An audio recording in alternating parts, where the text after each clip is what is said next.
Hello बच्चों। Hello बच्चों, कैसे हैं?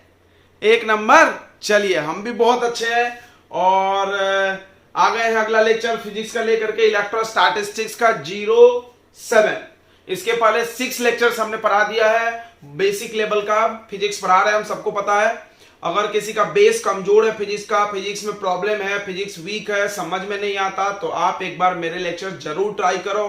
आई एम नॉट मतलब promising, but I am damn sure कि आपको आ जाएगा, समझ में आ जाएगा। ठीक है, चलिए। तो अभी तक हमने आपको क्या क्या पढ़ा दिया है? चार्ज पढ़ा दिए, कूलम्स लॉ पढ़ा दिए, इलेक्ट्रिक फील्ड पढ़ा दिए और इलेक्ट्रिक फील्ड ऑफ डाइपोल पढ़ा दिए। राइट, तो डाइपोल के कारण हम आपको क्या क्या पढ़ाए थे लास्ट टाइम, थोड़ा सा रिवाइज कर लिया जाए। तो हमने डाइपोल का इलेक्ट्रिक फील्ड पढ़ाया था, सिर्फ डाइपोल का बता रहे हैं। द डाइपोल का electric field on axial point 1/4 pi epsilon not p upon x cube, 2p upon x cube. Axial, axial मतलब इधर राइट साइड में। पर electric field on equatorial 1/4 pi epsilon not p upon x cube. Electric field on mid point, mid point में कितना आया था? 2p upon a cube, उसको छोड़ो। उसके बाद टॉर्क ड्यू टू डाइपोल कितना आया था? Pe sin theta. And dipole को जब इलेक्ट्रिक फील्ड में रखोगे यूनिफॉर्म, तो उस पर टॉर्क लगती थी, वो घूमता था, इतना टॉर्क। उसके बाद कितना वर्क डन होगा अगर हम डाइपोल को उल्टा घुमाना चाहें, मतलब वो अपने आप घूम रही थी क्लॉकवाइज, हम उसको एंटी क्लॉकवाइज अगर रोटेट करें थीटा एंगल से, तो वर्क डन कितना होगा बताओ? ये होता था Pe 1 माइनस कॉस थीटा। उसके बाद potential energy stored in dipole in rotating from 90 to theta degree, 90 से थीटा घुमाने के लिए कितना? माइनस Pe cos थीटा या P डॉट ई। इतना सब कुछ हमने आपको डाइपोल के बारे में पढ़ा दिया है। ओके बच्चों? Yes sir. चलो, तो आज हम लोग अपने टॉपिक का थोड़ा सा गियर बदलने वाले हैं, मतलब इस चैप्टर के अगले कड़ी में पहुंचने वाले हैं। अगला कड़ी क्या होता है? इलेक्ट्रिक फ्लक्स और गॉस लॉ। उसके पहले कुछ छोटी छोटी चीजें हैं जो जानना जरूरी है गॉस लॉ और इलेक्ट्रिक फ्लक्स पढ़ने से पहले। सबसे पहली चीज आपको पता होना चाहिए, distribution of charge. Distribution of charges, तो चार्ज को कैसे बांटा जाता है। तो सबसे पहली बात सुनोगे, तुम अगर एक चार्ज की बात करते हो तो पॉइंट चार्ज बोलते हो, दो चार्ज का कॉम्बिनेशन डाइपोल। अब हमारे पास, ध्यान से सुनेंगे, हमारे पास अलग अलग शेप है, उसको हम चार्ज दे सकते हैं। जैसे मेरे पास एक रॉड है, मेरे पास एक प्लेट है, मेरे पास एक स्फीयर है, हम लोहे का बना हुआ है, कंडक्टर है, हम इन पे चार्ज देंगे। इस पे चार्ज दोगे तो पूरे रॉड पे ऐसे फैल जाएगा, इस पे चार्ज दोगे पूरे शीट पे फैल जाएगा, इस पे चार्ज दोगे पूरे स्फीयर पे फैल जाएगा। तो इनके चार्ज को कैसे निकाला जाए, कैसे रिप्रेजेंट किया जाए, तो इनके 3 नाम दिए गए। चार्ज को बांटने का 3 तरीका बताया गया, एक 1D 2D 3D, बस और कुछ नहीं है। तो पहला होता है linear charge density, linear charge density. ठीक है, सबसे पहला डेंसिटी कोई भी हो वो कांस्टेंट होता है। डेंसिटी क्या माना जाता है? कांस्टेंट। सबको पता होगा, जैसे किसी भी वस्तु का मास चेंज होता है, वॉल्यूम चेंज होता है, लेकिन डेंसिटी चेंज नहीं होता है। उसी तरह लीनियर चार्ज डेंसिटी कब यूज होगा? अगर चार्ज को किसी लाइन पे डिस्ट्रीब्यूट किया गया है। देखो, अगर किसी चार्ज को लाइन पे डिस्ट्रीब्यूट किया गया है तो इसमें चार्ज फैल गया, कहीं भी कम ज्यादा चार्ज हो सकता है, तो हम इसके चार्ज को दिखाने के लिए लीनियर चार्ज डेंसिटी का इस्तेमाल करेंगे। इसका सिंबल होता है लैम्डा। तो lambda equal to dq upon dl। ध्यान समझना, ये क्या कहानी है।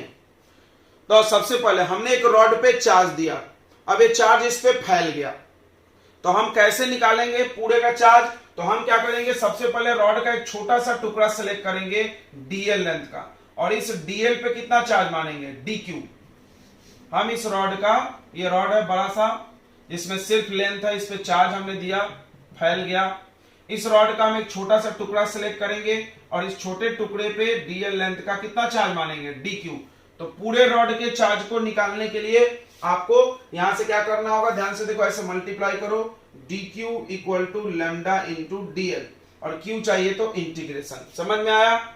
तो जब किसी रॉड पे चार्ज दोगे तो चार्ज को क्यू नहीं लिख करके आपको लैम्डा में एक्सप्रेस करना पड़ेगा, यानी लीनियर चार्ज डेंसिटी। क्यों?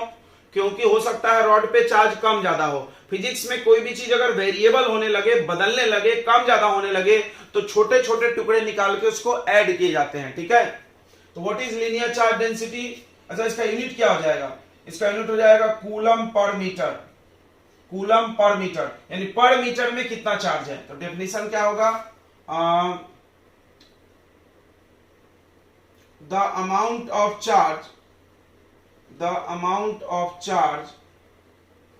Per unit length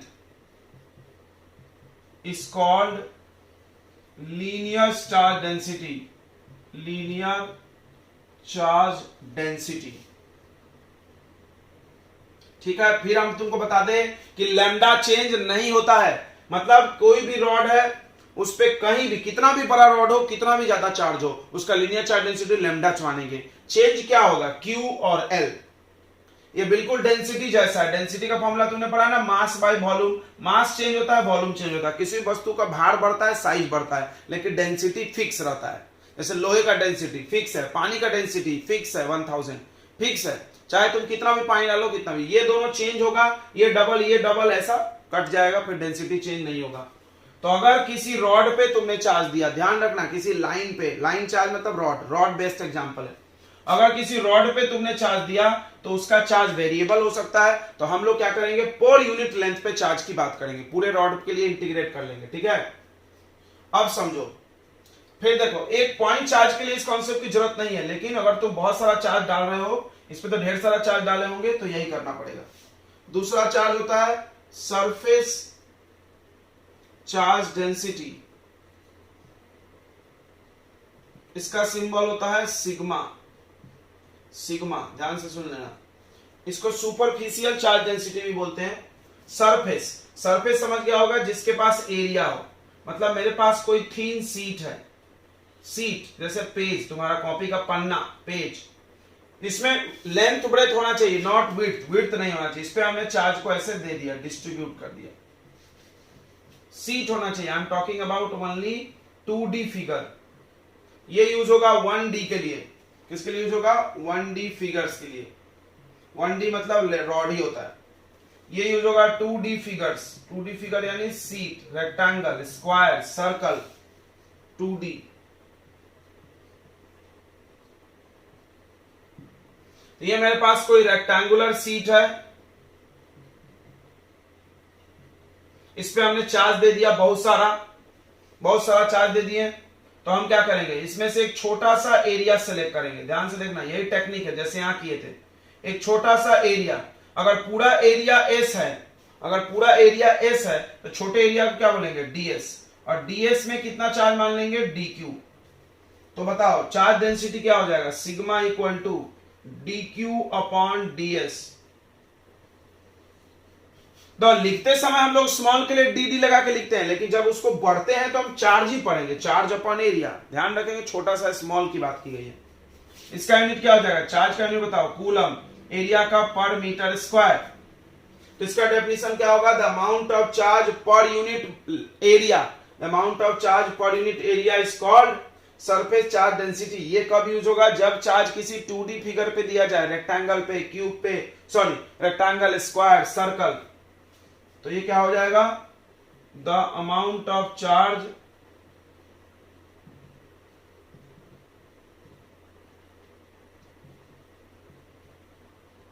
per unit area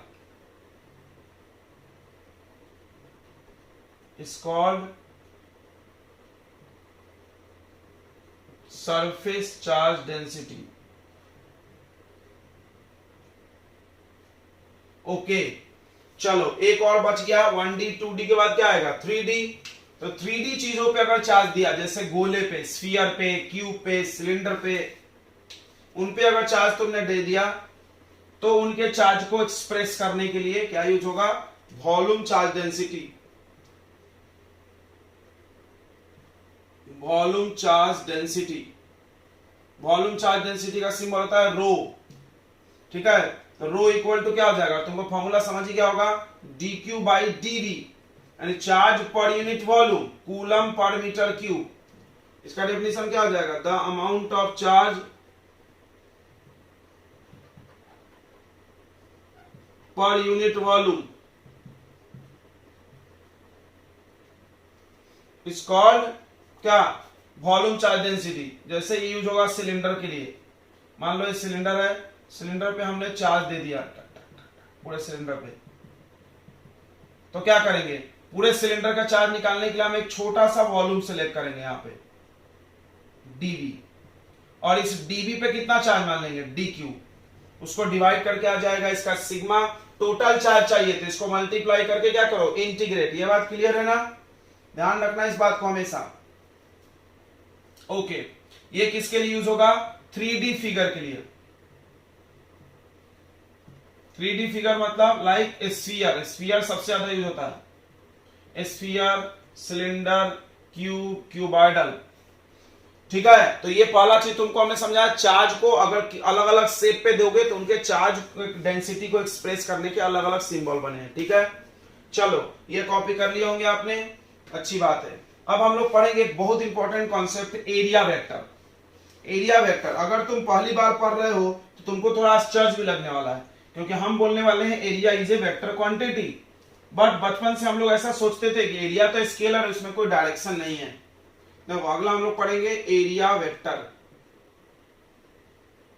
area vector, तो सबसे पहली चीज कि एरिया इज वेक्टर क्वांटिटी।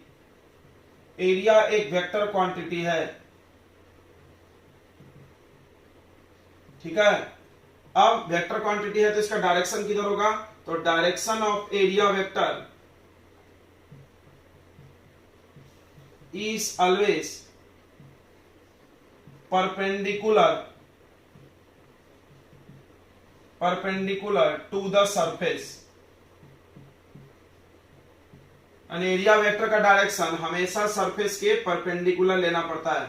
जैसे मेरे पास ये एक सरफेस है, मान लो रेक्टेंगल है, रेक्टेंगल के पास ये एरिया होगा, इसका एरिया वेक्टर कहां होगा? ऊपर की तरफ। अब एक बात समझ में नहीं आई, बहुत सारे लोग मानेंगे नहीं इस बात को कि सर एरिया वेक्टर है, हम नहीं मानते। अब प्रूफ करो। चलो तो हम बात करते हैं। मेरे पास एक रेक्टेंगल है, रेक्टेंगल का एल ये लेंथ है, बी ब्रेथ है, तो एरिया का फॉर्मूला क्या होता है? L cross B. याद रखना, length cross breadth. A cross B का वैल्यू क्या होता है? A B sine theta. तो अब देखो यहां पे एंगल कितना है? 90। यहां पे 90 यानी एल बी साइन 90। साइन 90 कितना हो गया? 1, यानी एल इंटू बी। तुमने फॉर्मूला पढ़ा ना एरिया का? यस। तो दो वेक्टर का क्रॉस प्रोडक्ट हमेशा क्या आता है? वेक्टर आता है। चलो नहीं मान रहे, अभी भी नहीं मान रहे, चलो पैरेललोग्राम का एरिया बताओ। यह पैरेललोग्राम है। पैरेललोग्राम का एरिया तुमको पढ़ाया गया होगा क्या? मान लो इसका ये साइड है तुम्हारा बी, ए वाला, और ये क्या है? एल। तो तुमने पढ़ा होगा बेस इंटू हाइट। पढ़ोगे एरिया ऑफ पैरेललोग्राम। ये रेक्टेंगल है, ये पैरेललोग्राम है। पैरेललोग्राम के एरिया क्या पढ़े हो तुम? Base into height. इसको बेस रहने दो, कुछ नहीं होता। एल ही रहने दो यार, गड़बड़ हो जाएगा। देखो तो ये हो जाएगा बेस कौन है? L into height H. अब एक बात बताओ, अगर हम इस एंगल को थीटा मान ले तो ये वैल्यू कितना होगा? ये हो जाएगा तुम्हारा, ये कितना है बताइए? बी। ये हो जाएगा बी साइन थीटा। समझ नहीं रहा है? फिर से देखेंगे। ये एक पैरेललोग्राम है, यहां से ऐसे परपेंडिकुलर ड्रॉ कर दिए हाइट के लिए। इसका ये एल मान लो, ये बी मान लो। ये बी है तो ये भी बी होगा, ये एल होगा। ये एंगल थीटा, इन दोनों के बीच का एंगल थीटा, एल और बी के बीच का। यहां भी एंगल वही था, थीटा 90 लिया हमने। तो एरिया का फॉर्मूला तुम पैरेललोग्राम का पढ़ोगे, बेस यानी एल इंटू हाइट एच। और ये तुम देखोगे तो तुमको कभी नहीं समझेगा कि ये वेक्टर है। अब इसको हाइट का वैल्यू डालो। देखो तुम पढ़ोगे ट्रायंगल में सटा तो कॉस और हटा तो साइन, यानी थीटा से जो साइड चिपका हुआ है उसमें कॉस लगेगा और जो हटा वाला है उसमें साइन लगेगा। तो इसका वैल्यू कितना हो जाएगा? B sine theta. हाइपोटेनस में साइन लगा दो, ये आ गया एल बी साइन थीटा। अब बताओ मेरे बच्चों, ए बी साइन थीटा को क्या लिखते हैं? ए क्रॉस बी। अब तो तुम पक्का मानोगे ना कि क्रॉस प्रोडक्ट है, साइन आया तो, और दो वेक्टर का क्रॉस प्रोडक्ट कैसा आता है, स्केल, सॉरी वेक्टर। तो चलो तुमको ये बात समझ गया कि एरिया एक वेक्टर क्वांटिटी है। अब अगली बार जब भी आप एरिया वेक्टर बनाओ तो उसके साथ एक डायरेक्शन भी बनाओ। डायरेक्शन क्यों? यूनिट वेक्टर, यूनिट वेक्टर क्या दिखाएगी, डायरेक्शन दिखाएगी। क्या दिखाएगी? डायरेक्शन। चलो बना के दिखाते हैं। जैसे मेरे पास ये 3 एक्सिस है, सबको पता होगा, X Y Z axis, X Y Z. मान लो हमारे पास यहां एक रेक्टेंगल हमने बनाया एल और बी, तो इसका डायरेक्शन किधर होगा, जेड एक्सिस की तरफ। यहाँ पे एरिया कैसे लिखो, एल इंटू बी, एक्स के तरफ आई कैप लेते हैं, यूनिट वेक्टर पढ़े होंगे 11th में। एक्स एक्सिस की तरफ यूनिट वेक्टर क्या लेता है, आई कैप, वाई की तरफ जे कैप और जेड की तरफ के कैप, तो एल इंटू बी इंटू के कैप। डायरेक्शन के लिए यूनिट वेक्टर लगाया जाता है। क्यों? यूनिट वेक्टर का क्या डेफिनेशन होता है, जिसका वैल्यू 1 हो और सिर्फ डायरेक्शन हो। तो डायरेक्शन आ गया। तो तुमने क्या सीखा कि एरिया वेक्टर का डायरेक्शन होता है। एरिया एक वेक्टर क्वांटिटी है जिसका डायरेक्शन सरफेस के परपेंडिकुलर लेते हैं। अब इसमें ध्यान से सुनना, दो बातें। पहला कि फॉर 2D फिगर, 1D में तो एरिया होगा नहीं, 1D में ओनली लेंथ होता है। अगर 2D कोई फिगर है, मान लो मेरे पास ये सीट है ऐसा,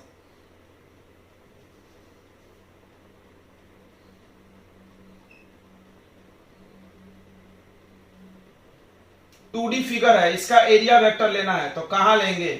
बहुत सारे लोग इस पर सवाल पूछते हैं कि परपेंडिकुलर से, आपने बोला इसके परपेंडिकुलर, इसका परपेंडिकुलर दो होता है, या तो ऊपर या तो नीचे। तो बताओ इसका 2D फिगर के लिए एरिया वेक्टर किधर लेंगे? तो एरिया वेक्टर उधर लेना जिधर इलेक्ट्रिक फील्ड का डायरेक्शन है। अभी हम लोग इलेक्ट्रिक फील्ड पढ़ रहे हैं ना, मिलने वाला है, यानी एरिया है मेरे पास, उसको हम इलेक्ट्रिक फील्ड में रखे, इधर इलेक्ट्रिक फील्ड है, तो एरिया वेक्टर परपेंडिकुलर लेना है। ध्यान समझो, सरफेस के परपेंडिकुलर लेना है। तो परपेंडिकुलर दो पॉसिबिलिटी, या तो ऊपर या तो नीचे। अब सवाल होगा सर कौन सा लें? तो जवाब यह है कि आप एरिया वेक्टर कौन सा लेना, जिधर इलेक्ट्रिक फील्ड है उधर वाला लेना। अब कोई बोला सर इलेक्ट्रिक फील्ड इधर है, तो इलेक्ट्रिक फील्ड इधर, तो तुम कोई भी ले लो, ये ले लो या ये ले लो, जीरो ही आने वाला है। अभी हम लोग पढ़ाएंगे। चलो देखो क्या है, तो 2D फिगर के लिए direction of area vector is perpendicular to the surface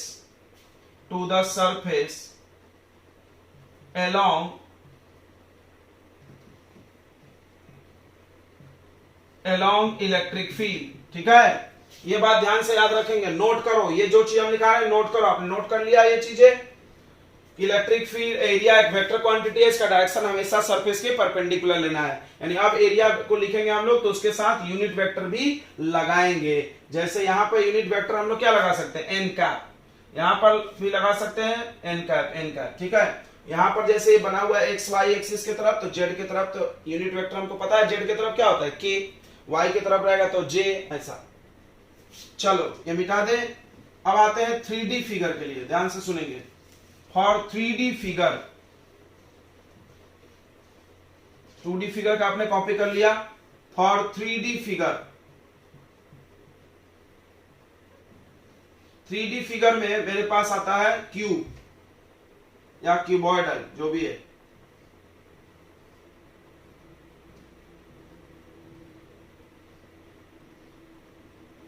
तो इसमें बहुत सारे एरिया है, ऊपर एरिया है, इधर साइड में एरिया है आपके, इधर भी है। तो याद रखना 3D फिगर में जो एरिया वेक्टर है उसको परपेंडिकुलर टू द सरफेस लेना है, लेकिन आउटवर्ड, बाहर की तरफ परपेंडिकुलर। जैसे देखो ये क्यूब में कितने फेस है, 6 फेस है। इसका एरिया वेक्टर ऊपर भी हो सकता है नीचे भी, तो कौन सा लेंगे, बाहर की तरफ, ये वाला। ये है, इसका भी एरिया वेक्टर 2 हो सकता है, अंदर बाहर, तो कौन सा लेंगे, बाहर की तरफ। सामने वाले का एरिया वेक्टर इधर हो सकता है अंदर हो सकता है, कौन सा लेंगे, बाहर वाला। तो इसका एरिया वेक्टर कहां जाएगा बताओ, ऊपर। इसका एरिया वेक्टर कहां जाएगा, इधर, अंदर वाला नहीं। इसका एरिया वेक्टर कहां जाएगा, इधर। इसका एरिया वेक्टर कहां जाएगा, नीचे। ठीक है, फील हो गया। इसका एरिया वेक्टर सामने, यानी direction of area vector is perpendicular, तो लेना ही लेना है भाई। बट कॉन्सेप्ट क्या, कंफ्यूजन क्या होता है, परपेंडिकुलर कौन सा, किसी भी सतह के दो परपेंडिकुलर पॉसिबल होता है, सबको पता चल रहा है। Direction of area vector is perpendicular to the surface which is outside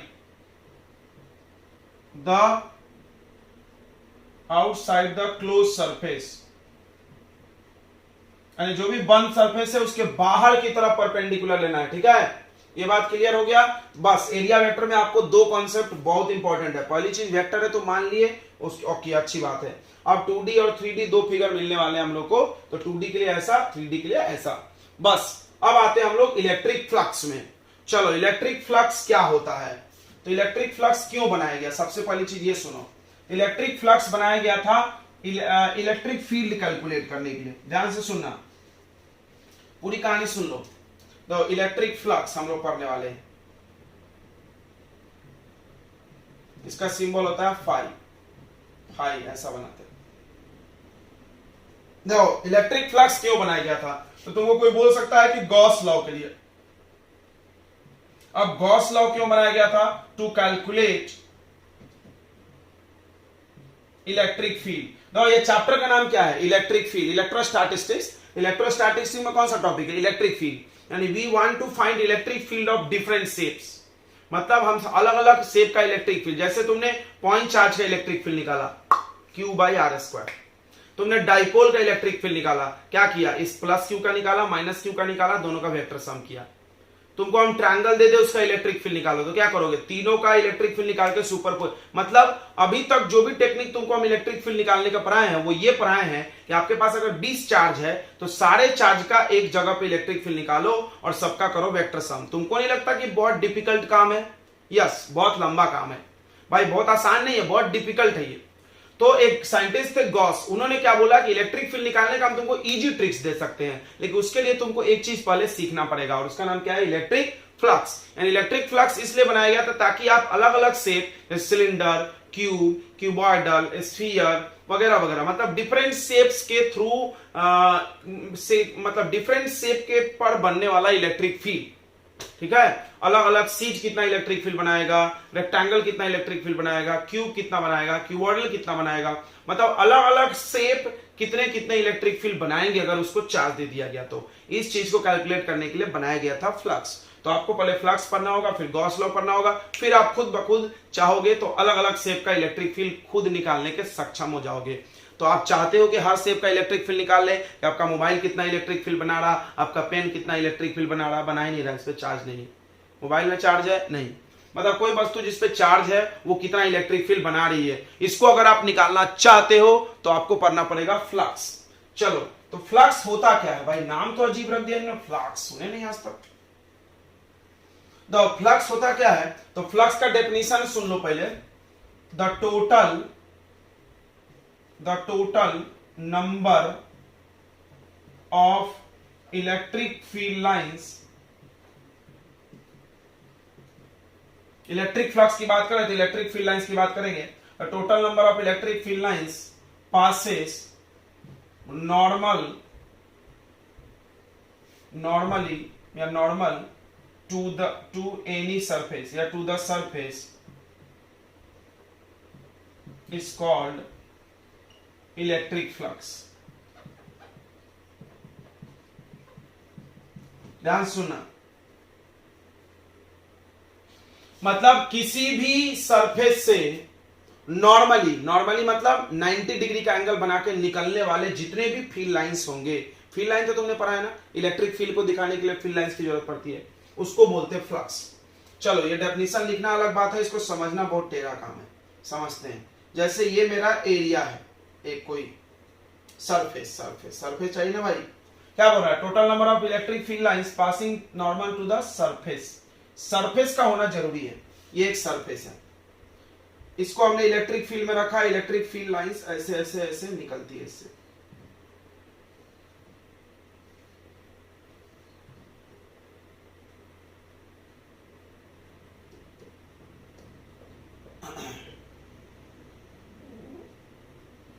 अब ये फिगर देख के बताओ कितने इलेक्ट्रिक फील्ड लाइंस इससे नॉर्मली निकल रहे हैं? 3, तो इसका फ्लक्स का वैल्यू हो जाएगा 3।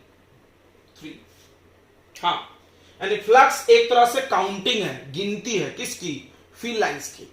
वाह क्या बात है, मजा आ गया, मजा आया। हाँ तो देखो, तुम अभी तक फील्ड लाइंस पढ़े थे कि हाँ लाइंस है, इमेजिनरी है, निकलता है, इलेक्ट्रिक फील्ड दिखाता है, प्लस से बाहर माइनस से अंदर, ये सब। बट तुमने कभी सोचा था कि हम इसको काउंट कर सकते? नहीं।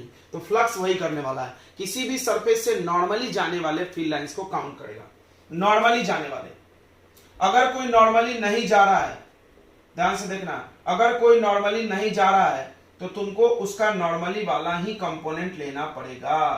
जैसे जैसे मान लो कोई इलेक्ट्रिक फील्ड लाइन ऐसे चला गया, अब तो ये नॉर्मली नहीं है, नॉर्मली नहीं है ना? नहीं। अब एक चीज ध्यान से सुनना, अच्छा इसमें एरिया वेक्टर भी बनाते जाओ। एरिया वेक्टर किधर लेंगे? इधर।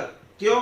क्योंकि हमने बताया था 2D का डायरेक्शन परपेंडिकुलर तो लेना ही है, इधर भी ले सकते, इधर भी। किधर लेना है? इलेक्ट्रिक फील्ड के तरफ। ये इलेक्ट्रिक फील्ड बता रहा है फील्ड लाइंस। अब इसका एरिया वेक्टर किधर है? इधर। इसका एरिया वेक्टर किधर है? इधर। ये इलेक्ट्रिक फील्ड है इधर, इन दोनों के बीच कुछ एंगल बना थीटा। अब इसके दो कंपोनेंट होंगे इलेक्ट्रिक फील्ड के, एक ऐसा वाला, इसका वैल्यू क्या होगा? हटा तो साइन, यानी ई साइन थीटा, और एक ऐसा वाला इधर की तरफ, वो क्या होगा? E cos theta. बताओ कौन सा फील्ड लाइंस लेंगे, कॉस वाला कि साइन वाला? इलेक्ट्रिक फील्ड का कौन सा कंपोनेंट फ्लक्स बनाएगी? तो फ्लक्स के लिए किसको काउंट किया था? नॉर्मली वाला। यानी यहां पर जब फ्लक्स लेंगे तो हम लोग ई नहीं लेंगे, ई के जगह क्या लेंगे? ई कॉस, यानी ई कॉस थीटा वाला फ्लक्स बनाएगा। समझ में आ रहा है? समझ में आ रहा है? चलो अब आते हैं फ्लक्स। ये बात तो तुमको समझ गया। क्या समझ गया? कि फील्ड लाइन जो नॉर्मली जाती उसी को गिनेंगे, जो नॉर्मली नहीं जाती उसके कंपोनेंट बनाएंगे और उसको गिनेंगे। ओके, अब बात करते हैं इलेक्ट्रिक फ्लक्स के फार्मूला की। तो इसका फार्मूला समझने के लिए हम तुमको एक एग्जांपल देते हैं। एक एग्जांपल, ध्यान से समझना, ध्यान से समझना। ये मेरे पास यहां से ऐसे पानी जा रहा है, पानी जानते हो, वाटर करंट, उसके पास डायरेक्शन है बिल्कुल इलेक्ट्रिक फील्ड के जैसा। यानी ये यहां से वाटर जा रहा है, बहुत तेजी से फ्लो हो रहा है। एक एग्जांपल लेना, फिर इससे तुम कनेक्ट करोगे तो पूरा इसका फार्मूला समझ में आएगा। एक वाटर फ्लो हो रहा है पाइप से, ऐसा फवारा मार रहा है पानी का सीधे, उसके पास डायरेक्शन है इलेक्ट्रिक फील्ड जैसा। यहां पर हमने क्या किया? एक एरिया गोल सा रख दिया, या ऐसे रख दिया एरिया, और यहां पर एक बकेट रखे हमने, बकेट पानी इकट्ठा करने के लिए। इस पे पानी गया और टकरा के नीचे गिरने लगा। ये बाल्टी में जो पानी इकट्ठा हो रहा है ये फ्लक्स है, क्योंकि फ्लक्स स्केलर क्वांटिटी है, अभी बताएंगे हम। तो बाल्टी के पानी के पास कोई डायरेक्शन नहीं, ये जो चल रहा था इसके पास डायरेक्शन था, तो ये फ्लक्स। ये है आपके पास एरिया यानी प्लेट जो भी, और ये वाटर है किसके जैसा? इलेक्ट्रिक फील्ड के जैसा। समझना, ध्यान से इसको समझना बच्चों, ध्यान से समझना। चलिए हम एक एग्जांपल लेने के लिए आपको ये एरिया ले लेते हैं, मोबाइल। अब यहां से पानी जा रहा है, पानी जा रहा है, ध्यान समझना। हमने क्या किया कि पानी का प्रेशर बढ़ा दिए, यानी इलेक्ट्रिक फील्ड बढ़ा दिए। जैसे यहां पर पानी, ये हमने रखा एरिया, अब हमने इलेक्ट्रिक फील्ड ऐसा बढ़ा दिया मतलब फील्ड लाइन पास पास में। तो क्या होगा? इसमें गिरने वाली पानी बढ़ जाएगी, यानी फ्लक्स बढ़ जाएगा। यानी एक बात तो तुमको समझ में आ गया कि फ्लक्स जो है वो प्रोपोर्शनल होता है इलेक्ट्रिक फील्ड के। नहीं समझा? फिर से यहां से समझो, यहां से समझो, यहां से समझो। जैसे मेरे पास ये एक एरिया है और ये दूसरा एरिया है, ध्यान से समझना। इससे ऐसा फील्ड लाइन जा रहा है, पास पास, एकदम पास पास। फील्ड लाइन क्या बताया तुमने पढ़ा था? जितना क्लोज फील्ड लाइन होगा उतना इलेक्ट्रिक फील्ड मजबूत होगा। तो यहां पर फ्लक्स क्या होगा? ज्यादा, क्योंकि number of field lines passing normally through the surface ज्यादा है। नंबर ऑफ फील्ड लाइंस कितना ज्यादा है? देखो ज्यादा है। अब इसमें देखो, इसमें दूर दूर फील्ड लाइन है, इलेक्ट्रिक फील्ड कम है। इलेक्ट्रिक फील्ड कम है तो फ्लक्स भी कम है ना यार। फ्लक्स इसका 3 है, इसका गिनो 1 2 3 4 5 6, ये ज्यादा, यानी इलेक्ट्रिक फील्ड ज्यादा, फ्लक्स ज्यादा। क्लियर हो गया? ये यहां पे आ गई, ये एग्जांपल से भी समझ सकते हो। पानी जितना ज्यादा फोर्स से जाएगा, पानी जितना ज्यादा प्रेशर से फ्लो होगा उतना ज्यादा यहाँ पे बकेट में पानी भरेगा, यानी फ्लक्स ज्यादा और यहां से पानी का फ्लो बढ़ा तो यानी इलेक्ट्रिक फील्ड बढ़ा तो फ्लक्स बढ़ेगा। क्लियर हो गया? दूसरा चीज देखो, अब हम इलेक्ट्रिक फील्ड नहीं बढ़ा रहे हैं, अब हम इस एरिया को बड़ा किए। मान लो हम छोटा एरिया रखे, अब इतना बड़ा रख दिए, तो पानी उतना ही जाने दो, लेकिन एरिया बड़ा कर दो, ज्यादा पानी गिरेगा। जितना ज्यादा टकराएगा, ये ऐसे जा रहा पानी, यहां से टकराएगा, गिरेगा बाल्टी में। यानी अगर हम एरिया बड़ा करते जाएं तो भी फ्लक्स बढ़ेगा। सही है? इस एग्जांपल से समझो, ये इलेक्ट्रिक फील्ड जा रहा, हमने यहां पर एक छोटा सा एरिया रखा और हमने एक बड़ा एरिया रखा, किसमें ज्यादा फील्ड लाइंस क्रॉस हुआ बताओ। इसका फ्लक्स निकालोगे कितना होगा? 1, एक ही जा रहा। इसका फ्लक्स कितना हुआ? 3। यानी एरिया बढ़ाने से फ्लक्स बढ़ जा रहा, तो एरिया के प्रोपोर्शनल। एक चीज और है, फ्लक्स जिस पे डिपेंड करेगा। अब सोचो, इसमें गिरने वाला पानी और किस पे डिपेंड करेगा, तो बात करते हैं एंगल की। एंगल ध्यान से समझना, ये ऐसे रखा हुआ है, पानी जा रहा है, टकरा रहा है, गिर रहा है, ये बात सही है। अगर हम इसको ऐसे घुमा दें और पानी जाए तो गिरेगा। अब देखो, ध्यान समझना, ऐसे जा रहा, पानी नहीं गिर रहा, अब ऐसे थोड़ा सा करो, थोड़ा गिरेगा, और ज्यादा, सबसे ज्यादा पानी गिरेगा।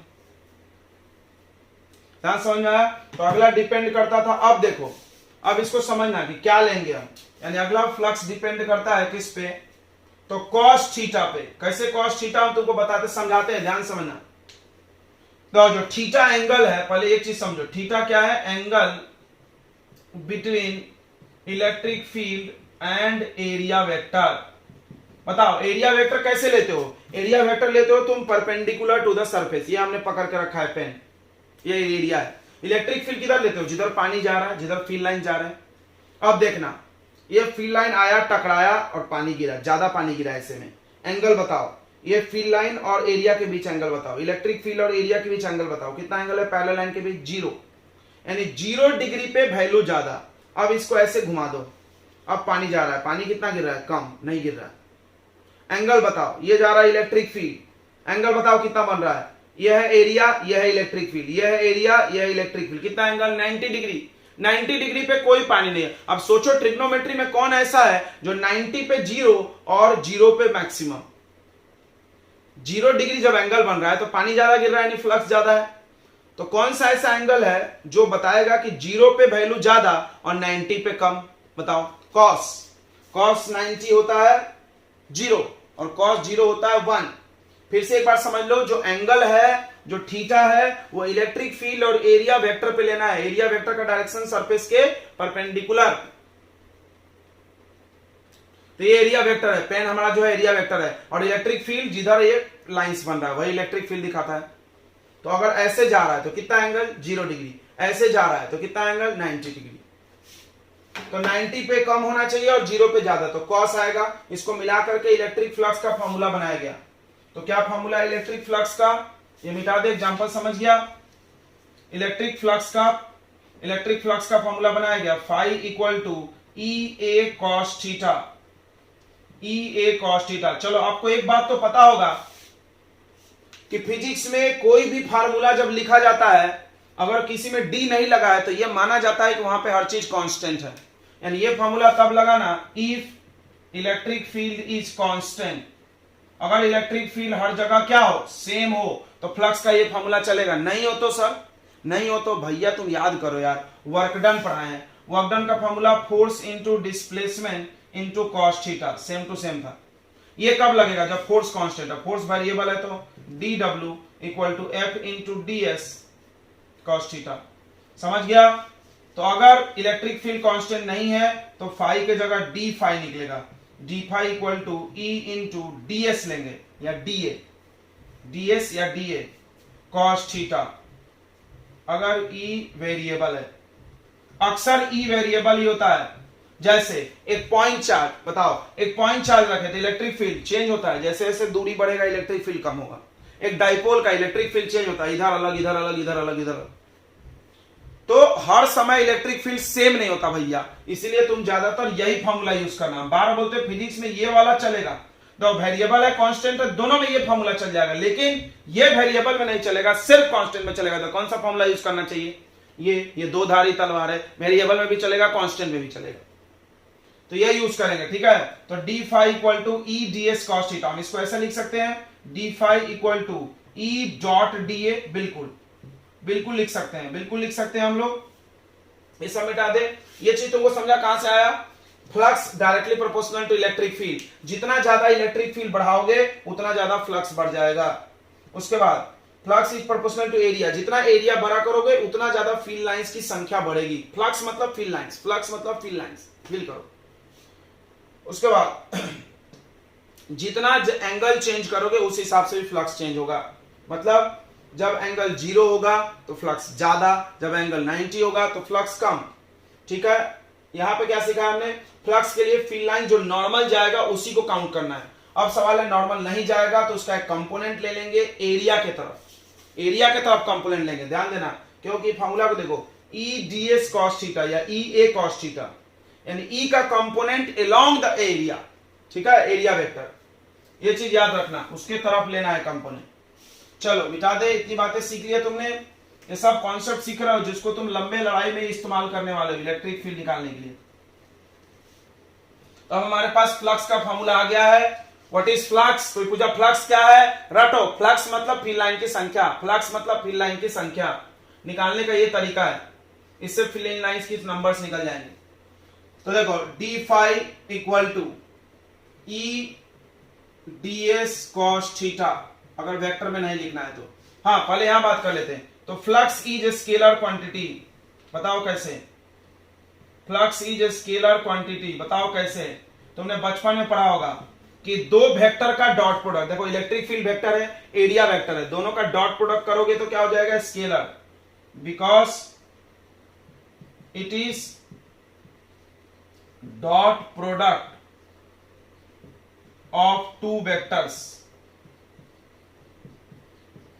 दो वेक्टर का ये क्या है? डॉट प्रोडक्ट है। ठीक है, अब बात करते हैं SI unit, SI unit of electric flux. भैया इलेक्ट्रिक फ्लक्स का एसआई यूनिट बहुत बार पेपर में आता है। ये तो मैग्नेटिक में भी फ्लक्स होता है, उसका अलग यूनिट है। तो इलेक्ट्रिक फ्लक्स देखो, फ्लक्स का यूनिट चाहिए तो electric field into area, electric field into area. Cos theta का कोई यूनिट नहीं होता।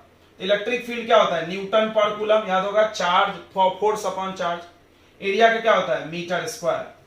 अब बात करो डायमेंशन की, डायमेंशन ऑफ इलेक्ट्रिक फ्लक्स। बताओ इलेक्ट्रिक फ्लक्स का डायमेंशन बता सकते क्या? इलेक्ट्रिक फ्लक्स का डायमेंशन न्यूटन का होता है M L T minus 2, charge का होता है ए टी, इसका पावर हो जाएगा -1, और लेंथ मीटर का होता है लेंथ का पावर 2। इसको सॉर्ट आउट कर लो, एम एल का पावर 3, टी का पावर -3, ए का पावर -1।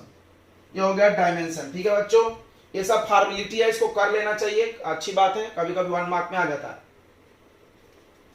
अब चलो, अब दो केस हम लोग पढ़ेंगे। स्पेशल केस में फ्लक्स ज्यादा कब होगा अभी बता दिया था हमने, स्पेशल केस नंबर 1, लेकिन बहुत इंपॉर्टेंट है ये कभी कभी ऑब्जेक्टिव में पूछ लेते हैं। देखो देखो, ध्यान से समझना, ध्यान से समझना। ये एक मेरे पास एरिया है,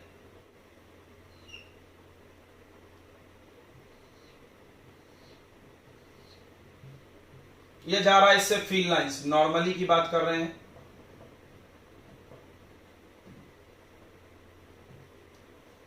ध्यान समझना, एरिया वेक्टर का डायरेक्शन किधर होगा? जिधर इलेक्ट्रिक फील्ड उधर लेना है 2D में।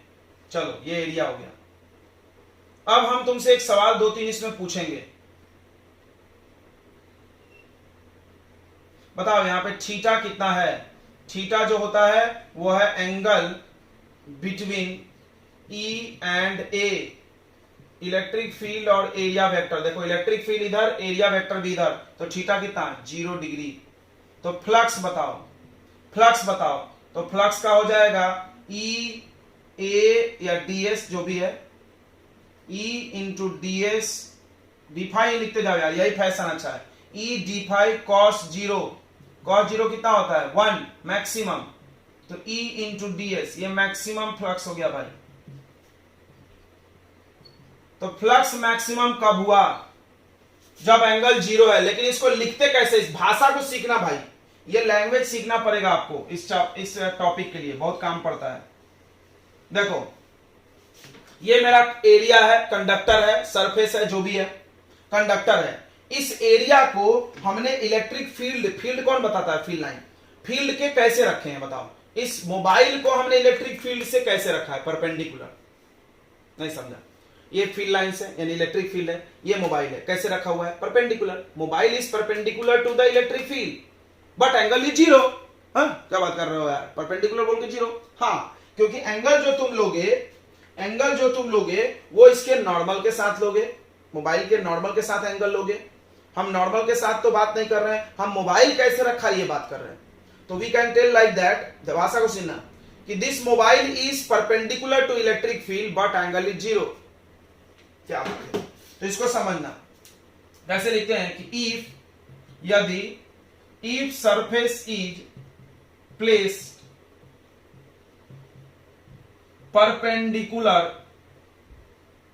perpendicular to electric field then flux is maximum। ये बात हजम नहीं होती, यहां पे थीटा जीरो है भाई, रखे परपेंडिकुलर थीटा जीरो। हाय रे रामा, हम तो 90 सोच रहे थे और तुम 90 कर दिए तो गलत हो जाएगा, जीरो आ जाएगा मिनिमम। क्लियर है क्यों ऐसा, क्योंकि थीटा जो लेना है वो एरिया वेक्टर और इलेक्ट्रिक फील्ड के बीच में लेना है। ये भाषा को सीख लिया तुमने, एक और भाषा सीखो यार। कौन सी भाषा है, चाइनीज भाषा है।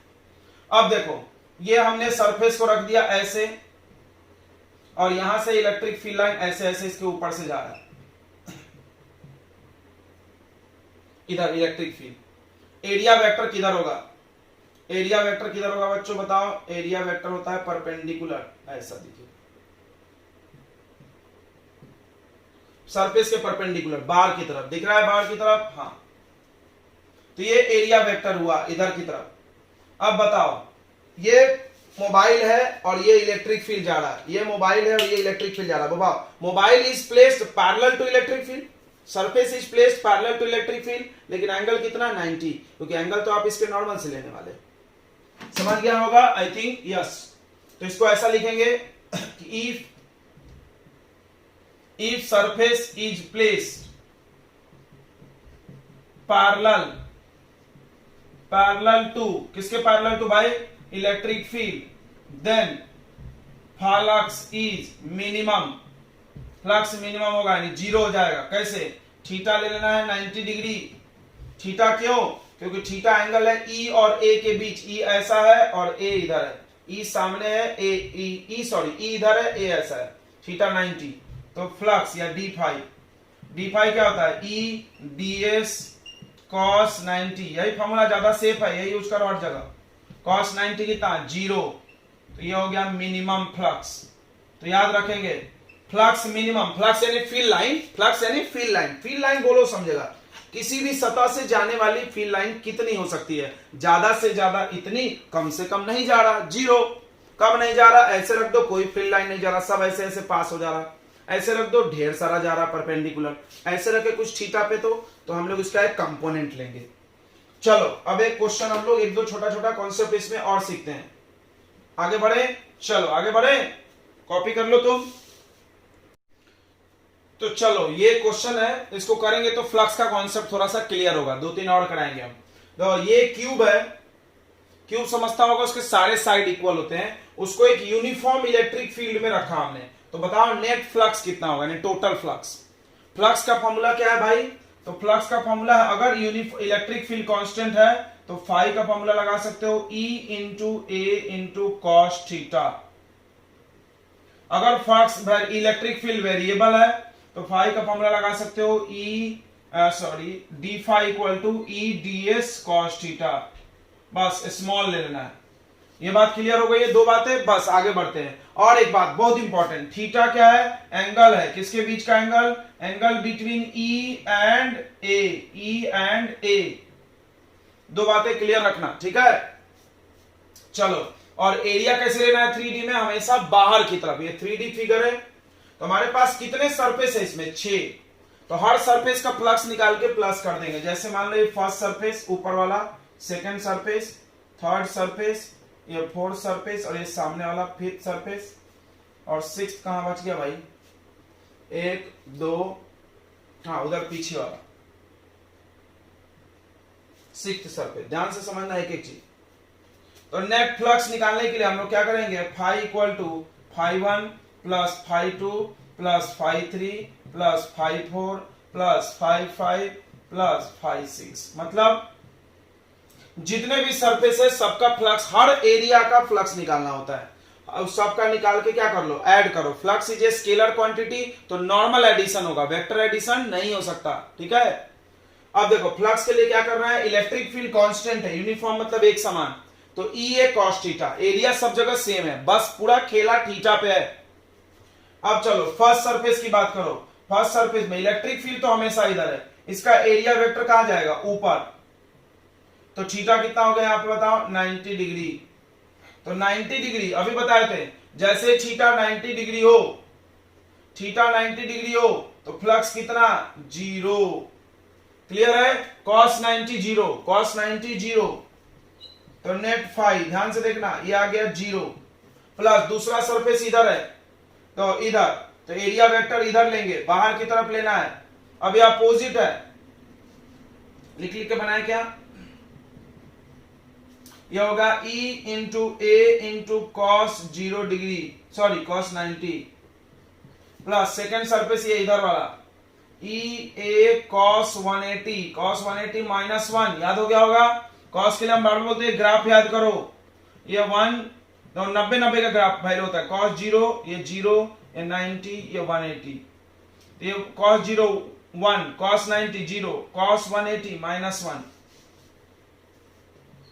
5 3 कहां है, नीचे, एरिया देखो फिर से, एरिया वेक्टर कहां आएगा, बाहर की तरफ है, नीचे, एंगल कितना 90, यानी ई ए cos 90 प्लस 5 3 हो गया 5 4, इधर एरिया वेक्टर इसका, तो क्या लेंगे, कितना angle 0 degree, E A cos 0, समझ रहा है ना, प्लस 4 हो गया 5, सामने वाला नहीं, 5 कौन सा है रे, 3 4, 3 नीचे वाला है, 4 इधर, 5 सामने वाला, सामने वाला बना नहीं सकते आप, खुद समझो, ऐसा बाहर की तरफ, तो इसमें भी 90 डिग्री है, ई ए cos 90 डिग्री प्लस 5 6 कहां है, पीछे, उधर इधर साइड में, इधर साइड में एरिया बाहर की तरफ बनेगा 90 डिग्री, ई ए cos 90, जो cos 90 है वो सब 0 हो गया, जो cos 90 है सब क्या हो गया, 0 गया, तो क्या बचा ये वाला, तो ये हो जाएगा माइनस ई ए, बताओ माइनस ई ए क्यों, cos 180 माइनस 1, और वो हो जाएगा प्लस ई ए, टोटल कितना आ गया 0, ओ नेट फ्लक्स 0, यानी फील्ड लाइंस कितना हो गया 0 टोटल। आपको बोला कैसे, कैसे सर, तो देखो यहां पे जितना फील्ड लाइन इस सरफेस से घुसा उतना ही इस सरफेस से निकल गया, तो नेट फील्ड लाइन इस सरफेस के अंदर कितना बंद हुआ, कुछ भी नहीं। ठीक है, तो यहां पे 0 फ्लक्स आ गया, ये क्यूब से फील हो गया, इधर वाला माइनस में लिए, इधर वाला प्लस में, ऊपर वाला इधर वाला, चार साइड का तो 0 हो गया यार, क्यों, 90 डिग्री की वजह से। अब दूसरा क्वेश्चन करो, दूसरा क्वेश्चन, ये एक सरफेस है, ये इसका एरिया वेक्टर इधर है, और ये इलेक्ट्रिक फील्ड है, और ये सरफेस से एंगल बना रहा है 30 डिग्री, कितना एंगल बना रहा, 30 डिग्री। तो अब बताओ फ्लक्स, फाइंड फ्लक्स, फ्लक्स बताओ, तो सबने फॉर्मूला लगाया phi equal to E A cos 30 degree, सही है, यस सर, गलत, क्यों गलत, ये देखो एंगल जो है वो ई और ए के बीच लेना है, ये एंगल ई और सरफेस से, एंगल कौन सा लेना है, इलेक्ट्रिक फील्ड और एरिया वेक्टर, ये एकदम दिमाग में डाल लो, ये 90 है तो ये कितना हो जाएगा बताओ 60 डिग्री, तो क्या एंगल है, वैल्यू आएगा cos 60, बस यही चीज दिखाने के लिए हमें क्वेश्चन कर रहा है। ई ए cos 60 कितना होता है 1/2, एंड फ्लक्स कितना आ गया E इंटू A/2। बस ये सब क्वेश्चन आपको ये फील दिलाएंगे कि फ्लक्स में क्या क्या कॉन्सेप्ट है। चलो एक क्वेश्चन और करेंगे फिर आगे बढ़ जाएंगे हम लोग। चौथा, हमारे पास एक सिलेंडर है, सिलेंडर समझता होगा, यस सिलेंडर, इसको हमने यूनिफॉर्म इलेक्ट्रिक फील्ड में रख दिया, ये यूनिफॉर्म इलेक्ट्रिक फील्ड बना रहे हैं। अब इसमें कितने सरफेस है, 3, तो तीनों के कारण फ्लक्स निकालेंगे, 1 2 3, फाइंड नेट फ्लक्स, इसमें भी नेट फ्लक्स बताओ, नेट फ्लक्स बताइए भैया, नेटफ्लिक्स हो गया नहीं नेट फ्लक्स, तो क्या करेंगे नेट फ्लक्स के लिए, phi1 plus phi2 plus phi3, तीनों का फ्लक्स प्लस करेंगे। अब देखो phi1 इसका फ्लक्स के लिए क्या होना है, EA cos थीटा। एरिया कहां लेंगे, सरफेस के परपेंडिकुलर और बाहर की तरफ 3D है तो ये एरिया इधर आ गया इसका। बताओ phi1 का EA cos, EA क्यों लगा रहे हैं, क्योंकि E यूनिफॉर्म है, हमने बोल दिया E यूनिफॉर्म है तो यूनिफॉर्म है, अगर चेंज होगा तो वो वाला लगाना। EA cos कितना 180 डिग्री, phi2 इधर वाला इधर एरिया वेक्टर होगा तो क्या होगा EA cos 90 डिग्री, phi3। अब इसका देखो ये गोल है, गोल मतलब ये बॉटल को ध्यान से देखो। अब हम इस पे पूछे परपेंडिकुलर तो ऐसा बनाओगे ना, इसको लेटा दो ऐसे ऐसे ऐसे ऐसे ऐसे ऐसे ऐसे ऐसे ऐसे, कहीं भी ले लो, बाहर की तरफ लेना है, कहीं भी ले लो, यहां पर ले लो, इधर नीचे ले लो, इधर कहीं भी ले लो यार, 90 रहेगा। तो क्या आएगा EA cos, ओ सॉरी ये 90 नहीं होगा, 0 डिग्री होगा ना इधर वाला, हाँ EA cos 90। अब बताओ ये कितना हो जाएगा, माइनस EA, अभी बताए थे cos 180 माइनस 1, ये हो जाएगा प्लस EA, और तो ये तो 0 हो जाएगा, cos 90 0। कितना आ रहा है फ्लक्स, 0। अरे सर क्या हो रहा है, हमेशा आंसर 0। तो तुम एक नोट लिखो ना, क्या किसी भी क्लोज सरफेस से फील्ड लाइन जितना घुसता उतना निकल जाता, नेट फ्लक्स कितना होता है, 0। तो गॉस लॉ, अगला हेडिंग है गॉस लॉ। तो गॉस लॉ क्यों आया था, इलेक्ट्रिक फील्ड निकालने के लिए, अलग अलग शेप से क्या निकालने के लिए, इलेक्ट्रिक फील्ड। ये चीज दिमाग में डाल लो, गॉस लॉ क्यों बनाया गया था बच्चों, इलेक्ट्रिक फील्ड कैलकुलेट करने के लिए। तो क्या बोलता है गॉस लॉ का स्टेटमेंट, ध्यान सुनो, electric flux inside any close surface की बात किया इसने, मतलब इसमें 2D फिगर नहीं चलेगा, 3D, रेक्टेंगल नहीं चलेगा, सर्कल नहीं चलेगा और स्क्वायर नहीं चलेगा, क्या क्या क्यूब, क्यूबॉइडल, सिलेंडर, स्फीयर जो बंद है उसकी बात कर रहा है ये, उसी में फ्लक्स निकलता है गॉस लॉ से, ओपन में नहीं निकलता। तो electric flux inside a close surface is 1/ε0 times the charge enclosed by the surface. अभी हम वही चीज समझा रहे थे कि कोई भी सरफेस है उसके अंदर अगर कोई चार्ज नहीं है तो फ्लक्स 0। यही लॉ हम तुमको 2 क्वेश्चन करा दिए इसी लॉ पे, बस और कुछ नहीं। फिर से फील करो, क्या बोल रहा है ये कि कोई भी क्लोज सरफेस से जाने वाली electric flux 1/ε times of charge enclosed in the surface, यानी किसी भी सतह के अंदर जितना चार्ज बंद है उसके अंदर जितना चार्ज है उसका 1/ε टाइम्स ही क्या होता है, फ्लक्स प्रोड्यूस होगा। अगर मान लो इलेक्ट्रिक फील्ड ऐसे जा रहा है, इसके अंदर कोई चार्ज नहीं है तो फ्लक्स कितना, 0, क्योंकि चार्ज अंदर में है नहीं। और मान लो हम अंदर में 1 कूलम चार्ज रख दें, ये भी सवाल आता है पेपर में, इसको भी नोट में लिख लो। क्या नोट में लिख लो कि फ्लक्स बाय 1 कूलम या number of field lines produced, number of field lines को क्या बोलते हो, फ्लक्स बोलते कि नहीं बोलते, produced by 1 coulomb charge.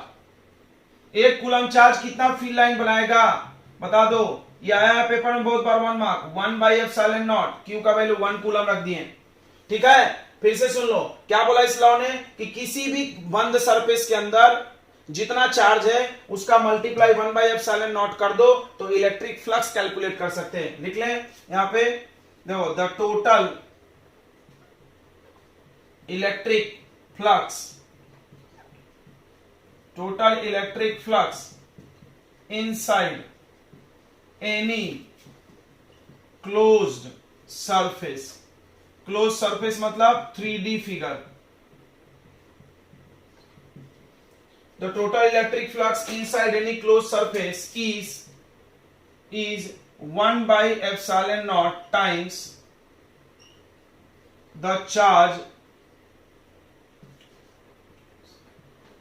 the charge enclosed by that surface, उस सरफेस ने जितना चार्ज बंद किया अपने अंदर उसका 1/ε0। अब देखो एक सिलेंडर है, उसको इलेक्ट्रिक फील्ड में रख दिए, कितना फ्लक्स बनाएगा, 0, क्योंकि इसके अंदर कोई चार्ज नहीं, अभी पढ़ाए थे सब। एक क्यूब है, इसको इलेक्ट्रिक फील्ड में रख दिए, ऐसे ऐसे ऐसे ऐसे, इसके अंदर कितना चार्ज है भाई, इसके अंदर कोई चार्ज नहीं है, इलेक्ट्रिक फील्ड बाहर बाहर निकल रहा है, अंदर नहीं है, तो फ्लक्स कितना, जीरो। एंड अगर किसी सतह के अंदर चार्ज नहीं है तो उसमें कोई फ्लक्स नहीं माना जाएगा। इसको हम लोग ऐसे भी लिख सकते हैं, देखो इसको वन क्यू को ऊपर लिख लो, 1 इंटू क्यू, क्यू ही होगा, यानी phi E equal to Q enclosed. Enclosed क्यों लिख रहे हैं हम लोग, उसके अंदर बंद चार्ज की बात करना, अपॉन एप्सिलॉन नॉट। अब इसको लिखने का एक और तरीका बनाया गया बच्चों, एक और तरीका क्या बनाया गया, तो फाई का वैल्यू, ये नोट छाप लिए, ये 1 मार्क क्वेश्चन है, खुद बात है।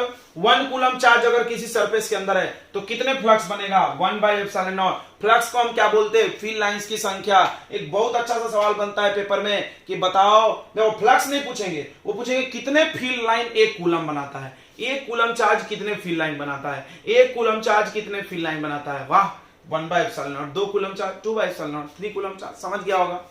ये मिटा दे, ये मिटा दे, नोट लिख लिया तुमने, 1 मार्क क्वेश्चन हो सकता है। अब हम फ्लक्स को लिख सकते क्या, फ्लक्स को क्या लिखेंगे, देखो ई डीएस या E dot DS, total flux है, तो टोटल फ्लक्स वेरिएबल हो सकता है इलेक्ट्रिक फील्ड, तो हम लोग फ्लक्स का फॉर्मूला क्या लिखेंगे, देखो डी फाई का फॉर्मूला लिखेंगे ई डॉट डीएस, बताया हमने। अगर हम फाई पूछ लिए टोटल फ्लक्स, तो इंटीग्रेशन करेंगे किसका, ई डॉट डीएस का। अब इस इंटीग्रेशन में एक साइन लगाया था ऐसा ऐसा, इसको पढ़ते हैं हम लोग क्लोज इंटीग्रल या सरफेस इंटीग्रल। इसको क्या पढ़ते हैं हम लोग, सरफेस इंटीग्रल। इसका मतलब सरफेस एरिया होता है, इसका मतलब क्या होता है, सरफेस एरिया। इसको हम तुमको बाद में फिल इन दिलाएंगे जब पढ़ाएंगे तो, ठीक है। चलो, तो तुमको ये फ्लक्स का फॉर्मूला ऐसे भी लिख सकते हो, तुम फाई की जगह क्या लिख लो, close integration of E dot ds या surface integration of E dot ds equal to Q enclosed by epsilon naught. ठीक है बच्चों, आगे बढ़े। ओके, तो ये चीज फ्लक्स में तुमको फील हुआ, नहीं हुआ तो अब तुमको बता दे, अगर इलेक्ट्रिक फील्ड कांस्टेंट है तो फ्लक्स का formula E A cos theta, और इलेक्ट्रिक फील्ड वेरिएबल है तो हम लोग थोड़ा सा, मतलब थोड़ा सा एरिया, जैसे कोई सरफेस है इस पे इलेक्ट्रिक फील्ड कम ज्यादा है तो हम इसका छोटा सा एक टुकड़ा लेंगे ds, और उस पे फ्लक्स निकाल लेंगे कितना, d फाई, कितना आएगा, वहां पे electric field E into ds into cos theta. अब क्या करोगे तुम, अब क्या करोगे, इसके बहुत सारे ds होंगे, इनफाइनाइट, हर ds का ऐसा निकालेंगे इलेक्ट्रिक फ्लक्स, और क्या करेंगे, सबको ऐड करेंगे, सारे d फाई को ऐड करने को क्या बोलते हैं, इंटीग्रेशन। एंड इसका इंटीग्रेशन कर दो तो टोटल फ्लक्स निकल जाएगा।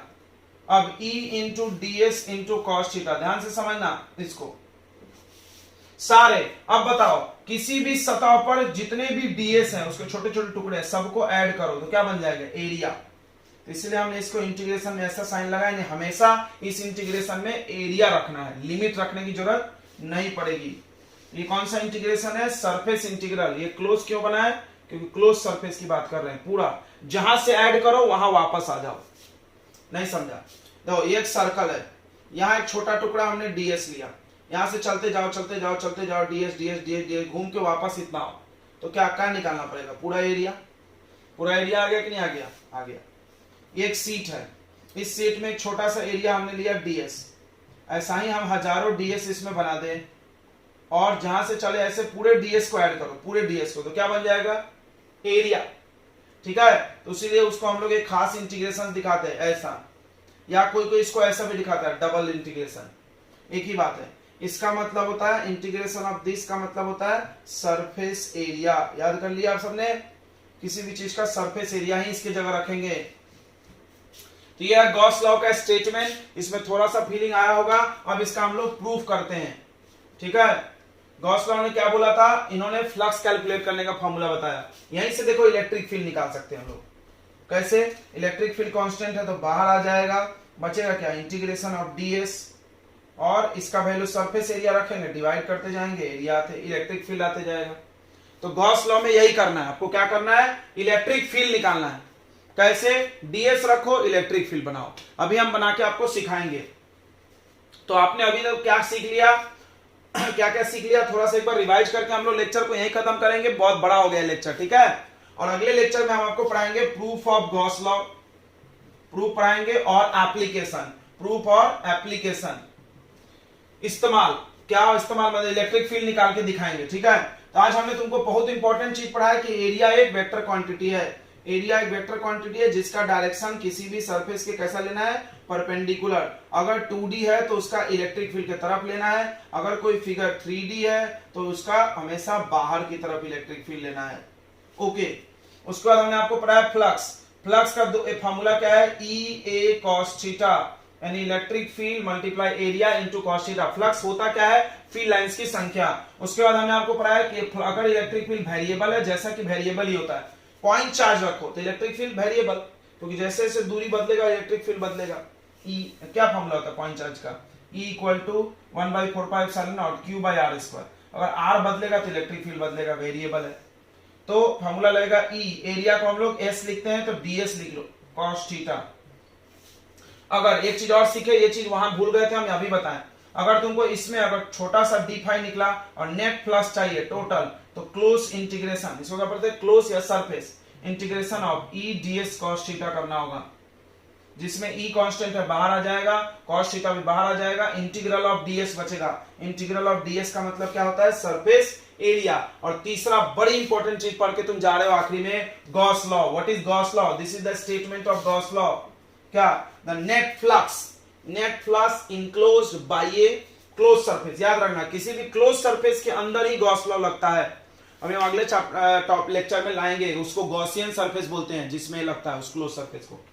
तो क्या है, किसी भी क्लोज सरफेस के अंदर कितने फ्लक्स प्रोड्यूस होगा, तो वो पता करने के लिए 1/ε टाइम्स ऑफ चार्ज इनक्लोज, उसके अंदर बंद चार्ज का 1/ε टाइम्स कर दो तो आ जाएगा टोटल फ्लक्स। तो ये है गॉस लॉ, और बहुत इंपॉर्टेंट है। यहां से 1 मार्क का क्वेश्चन यही आया हुआ है कि बताओ गॉस लॉ क्या होता है। वो तो स्टेटमेंट इंपॉर्टेंट ही है, बता दो 1 कूलम चार्ज कितने फील्ड लाइंस बनाते हैं, वो हमने आपको पढ़ा दिया। कितना आएगा, 1 कूलम चार्ज 1/ε बनाएगा। चलो, तो आज हम लोग लेक्चर को यही खत्म करते हैं बच्चों। तब तक के लिए आप पढ़ाई करते रहे। All the best and good luck.